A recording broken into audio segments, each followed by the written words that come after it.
Today I want to talk about something that really affects my life and has become a challenge for me. So I am currently taking a stress break and focusing on eating more. Now, one of the things that happens to me when I undergo any period of stress is that I lose my appetite. So I go into fight or flight mode, and then my body decides to shut down its need to eat because it's preparing to run or fight the tiger or run from the tiger. Now, before a show, I always lose my appetite.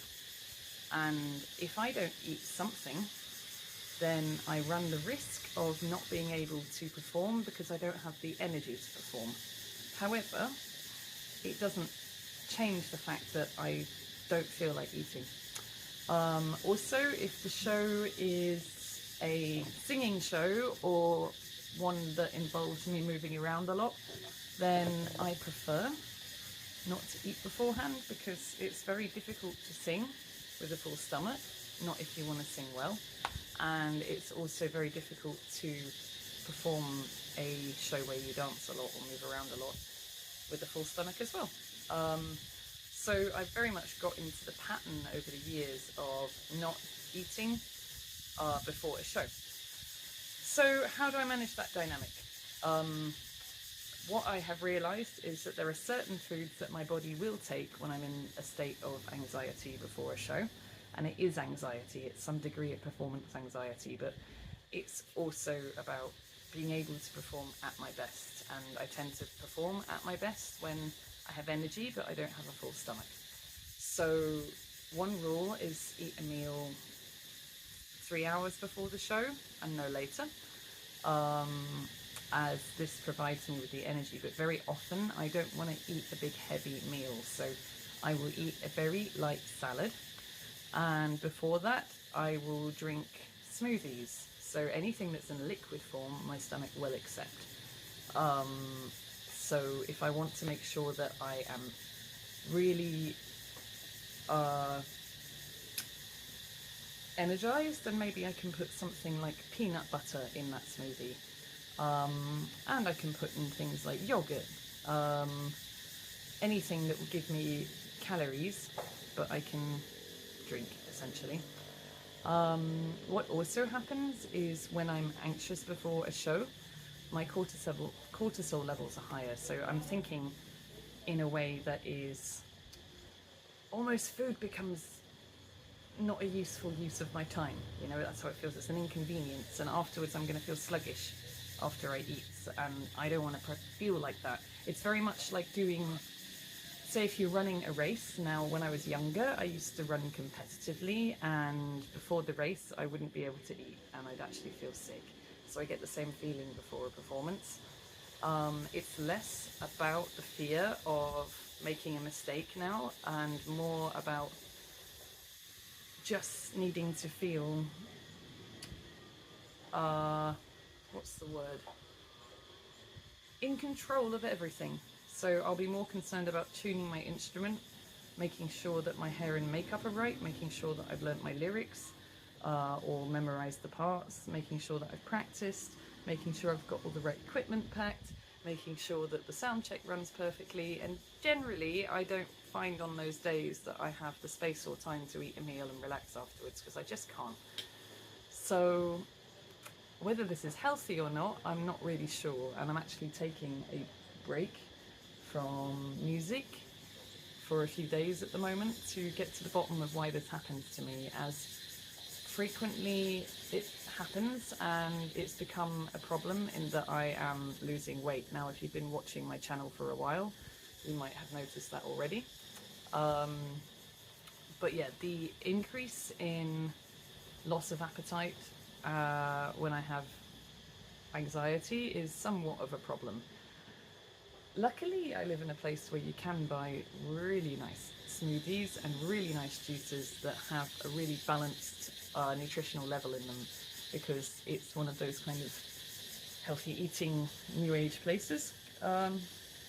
And I can get nice food into my system if I want to, but I have to make sure that I do that, because if I don't do that, what happens is I don't have enough energy to deliver a performance to the best of my ability. It doesn't matter how much I practice. Now, it's a very fine line, a very, very fine line. So, and after the show, normally I still won't feel like eating, maybe for up to an hour or two after I come off stage, because the adrenaline is still running through my body, especially if I do a rock show. So yeah, it's a difficult balance to make, and if you experience some kind of performance anxiety like I do, and again, notice that my performance anxiety now has evolved to the point where I might not show that on stage. You might not notice that I'm anxious, because on stage I go into performance mode, and in that mode I can look like the most relaxed, happy person, but that doesn't change how I feel before the show. It's almost like during the show I'm experiencing some kind of release where I'm completely disconnected from the anxiety, because I can just step into going into the flow. But it's in the daytime before that show that I will feel like food is just not something that I've got time for. Or, you know, if I look at the food, it doesn't look appetizing. It will be like eating clay. Now, the same thing happens to me when I undergo any kind of emotional stress. And it's got to the point now where perhaps 50% of my life I'm finding it difficult to eat, and those stresses can come from pretty much anything. So I've really had to sort of look at my life and filter out anything that causes me emotional imbalance. Now, this has caused me to radically drop relationships as soon as I realised that I'm experiencing loss of appetite. I know that that relationship isn't good for me, or any situation really. And I know that when I have my appetite that I'm in balance. But yeah, it's difficult. I mean, one of the reasons that I want to step away from doing rock music, and I've made some videos on this already, is because of this lack of appetite. Now, when I was drinking alcohol, I would probably make up for those calories by drinking alcohol, normally mostly after the performance, but sometimes during and before the performance, in order to calm those nerves. But it's very important not to become dependent on that. So for me, I used to drink when I was first performing because I had actual performance anxiety, as in I wouldn't be able to perform unless I had some kind of alcohol, otherwise I'd just be too tense. Then in my mid-20s, when I decided to make music my profession, I decided to force myself to learn how to play without alcohol. So I became a predominantly Muslim wedding violinist, and there would be no alcohol involved in my performances, and that was fine. But when I came back to playing rock shows, which was in my early to mid-30s, I'm 36 now, so I was about 34 when I came back to it. I did find, again, I would start to drink, because when you play in rock venues, you normally get free alcohol, everyone's drinking, and, you know, people actually kind of like it if you let loose a little bit on stage. But for me, that's not good. And it's brought back some really unhealthy habits that I decided to eliminate. So I'm now doing my rock shows sober. I've done 2 without any alcohol and noticed a huge improvement. People have noticed that I maybe don't let loose as much, but over time I know that I will be able to do that. And also, what does it, you know, it's not about necessarily letting loose. No, that's the wrong thing. If you can't let loose and be sober, then that is not in alignment with who you are. And so for me, I understand that. Like, I would rather let go of that work than try to force myself to be someone that I'm not. I don't experience anywhere near like those levels of cortisol when I play an acoustic show, which I learnt from the Muslim weddings. I would feel almost the same internally when playing at weddings, when I'm playing violin, as I would do when I'm washing my dishes, because I learnt to be able to sort of step into just being, I don't know, I would be very much background music, you know, playing in the corner of the room, not on the center of the stage, and everybody looking at me. And that really helped me to step into the flow when I'm playing. So the problems that came with that were that I became able to disconnect from my audience, which isn't so good when you are playing a center stage role. So I've been trying to allow myself to make eye contact and really connect with my audience more recently, which has been really helping with any element of performance anxiety that I might be having.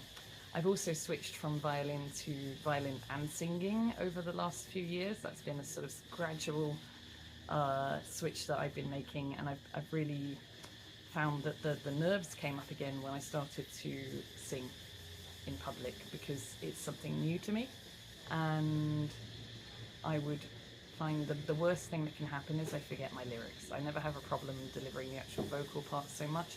Maybe the nerves could affect the steadiness of my voice, but it didn't take me long to be able to calm that. So, yeah, where am I going with this? I guess what I want to say is, if this sounds like you, then it's really important to get enough nutrition before you perform. So just don't eat for 3 hours before. And before that, for me, I find that 2 smoothies and a salad before I play, as long as I eat something afterwards, is enough to get through. And in that salad, I will have chicken or tuna, nuts, quinoa, kelp noodles, and jasmine rice as bulk, and then everything else will be vegetables and, you know, maybe some fruit, depending what your palate is, but, you know, roughly maybe half the calories that I need for a day. I might post a picture of one of those salads below so you can see, but, you know, it's fairly obvious. Egg, something like that. And then a couple of smoothies, and I'm good. I'm good to do the show. But yeah, it's a really fine balance, and I know not everybody experiences loss of appetite before a show. I know many other musicians don't experience this whatsoever, but for me, because I have this pattern in other areas of my life, whenever I experience a prolonged period of stress, I lose my appetite. And it's to do with cortisol in the bloodstream, and essentially my stomach acid levels increase. So when I do eat, I digest my food very quickly, and it comes out as diarrhea, for want of a better word, almost straight away. So it can become very inconvenient to eat, because if I want to go out and about and I'm not near the toilet, then if I eat, then I've got a problem. So it's becoming an acute problem for me at the moment, and I've decided just to take some time and really get to the bottom of that over these few days. So I thought, whilst I'm here in this beautiful paradise, reflecting on my life and what it means to me, I wanted to share with you as well. Anyway, thank you for taking the time to watch my content, and if you'd like to, please subscribe or give this video a like. Sawadee ka from beautiful Thailand.